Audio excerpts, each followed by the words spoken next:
राधे राधे। और जी आपका भी कर्मों के ऊपर ही है, कह रहे हैं कि हमने आपको एक प्रवचन में सुना था कि हर इंसान को अपने कर्मों का फल मिलता है। अगर माता पिता के कर्मों का फल उनके बच्चों को भी मिलता है, अच्छा हो या बुरा, नहीं, जीव को अपना कर्म भोगना होता है, संयोग बनता है, पूरा जाल बिछता है। तुम्हारे ये कर्म तो तुमको ऐसा पिता मिलेगा, तुम्हारे ऐसे कर्म तो तुमको ऐसा पुत्र मिलेगा।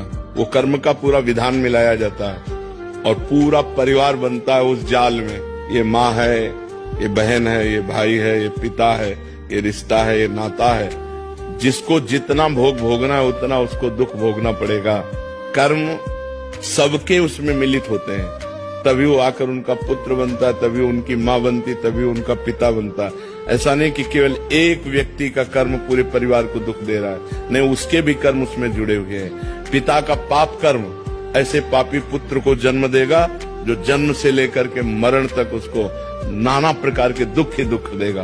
पिता का पुण्य कर्म ऐसे पुण्यात्मा पुत्र को जन्म देगा जिसको बचपन से देखते हुए जवानी तक, मरते समय तक हृदय शीतल रहेगा। सब कर्मों का जाल बिछा हुआ है, उसी में अब हम जा रहे हैं। हमारा कोई दुश्मन नहीं, लेकिन जरा सा धक्का लगा जब झगड़ा शुरू, तो वो जो धक्का लगा कांधे को हमारे कर्म ने किया, पूर्व के कर्म ने ऐसे धक्का लगवा दिया और उसने हटाई कर दी, क्योंकि उसके द्वारा पिटना था, इसलिए ऐसा संयोग बन गया।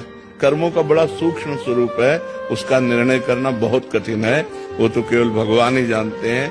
सुनो भरत भावी प्रबल, बिलक कहो मुनिनाथ, हानि लाभ जीवन मरण जस अपजस विधि हाथ। वो विधान भगवान के हाथ में है। जब जहाँ जीव का जैसा कर्म होता है उसको भोगना पड़ता है, और वो एक कर्म के साथ बहुत से कर्म जुड़े हुए होते हैं। माता का कर्म, पिता का कर्म, भाई का कर्म, बहन का कर्म।